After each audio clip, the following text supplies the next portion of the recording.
Você já pensou por que Musk ainda não pousou em Marte até hoje? O plano de colonização de Marte dele é apenas uma jogada de marketing, ou será que ele encontrou desafios técnicos reais? Já em 2016, Musk afirmou que levaria humanos a Marte em 2024. Depois, adiou o plano para 2026. Afinal, o que fez com que o projeto de migração para Marte fosse constantemente postergado? Será que a humanidade consegue reconstruir uma Terra 2.0 em Marte, hoje, com base na situação real de Marte? Vamos falar sobre o quão grande é a diferença entre Marte e a Terra, e o quão difícil é, de fato, o ser humano pousar em Marte. No Sistema Solar, quando Marte está mais próximo da Terra, a distância é de apenas 55 milhões de quilômetros. Quando está mais distante, chega a 400 milhões de quilômetros. Por isso, as sondas enviadas a Marte sempre aguardam um momento em que os dois planetas estão separados por apenas algumas dezenas de milhões de quilômetros para serem lançadas. Atualmente, ainda há várias sondas explorando a superfície e a órbita de Marte, investigando este planeta vermelho. E a conclusão é clara. O ambiente atual de Marte é ainda mais severo do que as regiões polares da Terra. Embora os dados indiquem que, há 3,5 bilhões de anos, Marte poderia ter sido parecido com a Terra, um planeta quente e úmido. Hoje, Marte parece ter gravado em cada centímetro do seu solo a frase impróprio para a vida. Por que dizemos isso? As razões são, aproximadamente, 5. A primeira é a atmosfera. A atmosfera de Marte tem apenas 1% da espessura da atmosfera terrestre. Na Terra, ao subir alguns quilômetros até o topo de uma montanha, já sentimos o ar rarefeito a ponto de quase não existir. Em Marte, a pressão atmosférica é de apenas 0,6% da Terra. Cerca de 95% da atmosfera marciana é dióxido de carbono. O oxigênio representa apenas 0,13%, ainda mais rarefeito do que nos desertos da Terra. E o mais fatal é que Marte já perdeu há muito tempo seu escudo vital, o campo magnético. Há 4 bilhões de anos, por ser menor, o núcleo de Marte esfriou rápido demais. O gerador do campo magnético simplesmente desligou. Sem essa proteção, o vento solar passou a agir como um furacão entrando numa casa com as janelas abertas, arrancando a atmosfera pouco a pouco para o espaço. Até hoje, Marte ainda perde cerca de 100 partículas atmosféricas por segundo. Ao longo de bilhões de anos, nem a atmosfera mais espessa resistiria a isso. Você já imaginou como Marte seria quando ainda possuía um campo magnético? O segundo fator é a temperatura. As variações de temperatura em Marte são extremamente extremas. A temperatura média da superfície é de 63 graus Celsius. No inverno, os polos podem chegar a 125 graus Celsius. No verão, o equador de Marte mal consegue atingir 20 graus Celsius. Mas assim que o Sol se põe, a temperatura despenca imediatamente para dezenas de graus abaixo de zero. Por que isso é tão extremo? Porque a atmosfera de Marte é fina demais para reter calor. É como dormir no inverno sem cobertor. Durante o dia, o Sol aquece, à noite você congela. Se você planeja ir a Marte, é melhor sair durante o dia, porque à noite talvez você nem consiga andar. O terceiro ponto é a radiação. A intensidade da radiação em Marte é extremamente alta. Sem a proteção de um campo magnético e de uma atmosfera densa, a radiação na superfície marciana é cerca de 100 vezes maior do que na Terra. Ao longo de 4 bilhões de anos, a superfície de Marte foi praticamente esterilizada pela radiação. Se um astronauta permanecer um ano em Marte, a dose de radiação recebida equivale a 100 vezes a da Terra. Se você quiser sobreviver em Marte, o melhor lugar seria um tubo de lava.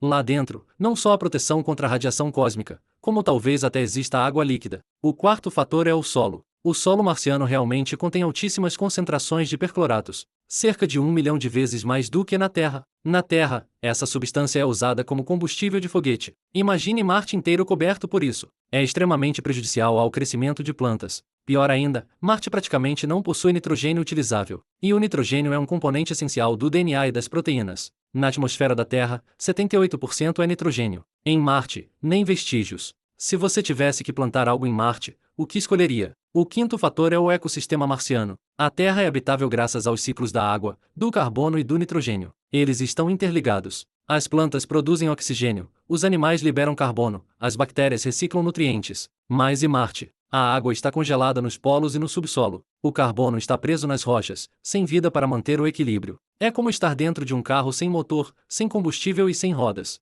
Por mais bonito que pareça, ele não anda. Além desses 5 pontos, há ainda um problema extremamente importante: a janela de lançamento. A Terra e Marte se alinham apenas uma vez a cada 26 meses. Se perder o momento, é preciso esperar mais 2 anos. Se o foguete tiver um pequeno problema antes do lançamento, por exemplo, se uma peça quebrar, só daqui a 2 anos haverá outra chance. Depois do lançamento, a viagem espacial leva de 6 a 9 meses. Isso não é férias na Terra. Sem a proteção do campo magnético terrestre, a radiação cósmica atravessa as paredes da nave. É como receber uma radiografia todos os dias. Há estudos que indicam que a taxa de mortalidade em uma viagem a Marte pode chegar a 50%. Você teria a coragem de embarcar? E ainda há o tormento da microgravidade. O corpo humano foi projetado para a gravidade da Terra. Após um mês no espaço, a densidade óssea cai de 1% a 2%. Em 9 meses, a perda pode chegar a 20%. Quando você chegar a Marte, talvez nem consiga ficar em pé, e ainda terá que enfrentar o ambiente hostil do planeta. Finalmente, chegar à órbita de Marte e pousar é outro enorme desafio. A atmosfera marciana é fina demais para paraquedas funcionarem, mas não é fina o suficiente para ser ignorada. Usar apenas foguetes para desacelerar consome combustível demais. Na época, para pousar o Curiosity, a NASA inventou o guindaste aéreo, usando cabos para baixar o robô até o solo. Isso funciona para sondas de 900 quilos, mas para equipamentos tripulados de dezenas de toneladas, é inviável. A SpaceX diz que usará foguetes para pouso direto, mas de onde viriam 1.200 toneladas de combustível? Não dá para levar tudo da Terra, mesmo que, por um milagre, você consiga pousar com sucesso. A sobrevivência é o verdadeiro pesadelo. Uma equipe de 6 pessoas vivendo 2 anos consome cerca de 2 toneladas de oxigênio e dezenas de toneladas de água. Tudo isso teria que ser produzido em Marte. Embora o experimento Moshi do rover Perseverance consiga converter coisa em oxigênio, em 2 anos, produziu apenas 122 gramas de oxigênio. Para chegar a 2 toneladas, seriam necessárias milhares de máquinas operando por anos. E a água? É preciso escavar gelo subterrâneo. Durante o dia, talvez seja possível, mas à noite, com 80 graus Celsius, trabalhar com traje espacial é praticamente impossível. A comida é um problema ainda maior. Plantar em Marte é como plantar sementes dentro de uma geladeira. O solo precisa ser esterilizado e fertilizado. Além disso, é necessário construir estufas pressurizadas, aquecidas e protegidas contra a radiação. A luz solar não é suficiente. Afinal, Marte recebe apenas metade da luz solar da Terra. Além disso, tempestades de areia são frequentes. Quando elas chegam, não se vê nem luz. O rover Opportunity foi pausado por uma dessas tempestades. Quanto ao reabastecimento, nem se fala. Tudo precisa vir da Terra. Se um purificador de ar quebrar, serão 2 anos de espera por outro. Nesse meio tempo, não se sabe se você aguentaria. Isso não é colonização. É sobrevivência remota controlada da Terra. Não é muito diferente de uma estação científica na Antártida. E, sinceramente, a Antártida é bem mais confortável. Alguns dizem que, se Marte não é habitável, basta terraformá-lo. A ideia é bonita, mas a realidade é cruel. O núcleo da terraformação é engrossar a atmosfera. Para criar efeito estufa, seria preciso elevar a pressão atmosférica de Marte de 6 milibares para 1000 milibares. Isso exigiria 1000 vezes mais CO do que existe hoje na atmosfera marciana. Cientistas calcularam todo o CO disponível em Marte, mesmo derretendo completamente as calotas polares.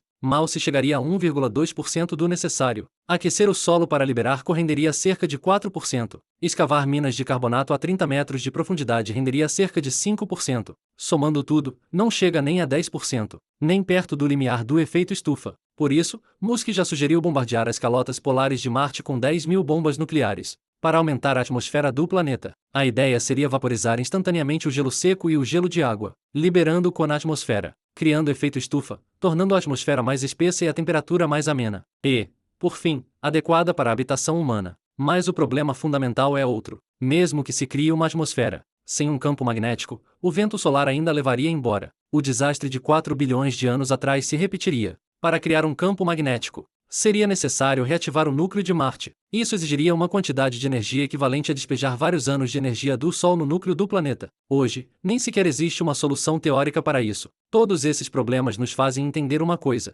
os seres humanos nunca foram nômades do cosmos. Somos produtos locais da Terra. Nossos órgãos, células e mecanismos fisiológicos foram feitos sob medida para o ambiente terrestre. O campo magnético, a atmosfera e o ecossistema da Terra são um lar perfeito moldado por bilhões de anos de evolução. A história de Marte nos mostra o quão raros são os planetas habitáveis no universo, e o quão preciosa é a Terra. Estudar Marte não é para migrar, é para proteger melhor a Terra. Quando entendemos como Marte perdeu sua atmosfera, compreendemos melhor a importância do campo magnético e da atmosfera da Terra. Ao observar a aridez de Marte, aprendemos a valorizar cada gota de água da Terra. Portanto, antes que a humanidade possa transformar outros planetas, talvez seja melhor dedicar nossos esforços a proteger esta Terra sob nossos pés. Afinal, o único planeta que nos permite viver em paz, por enquanto, é este aqui.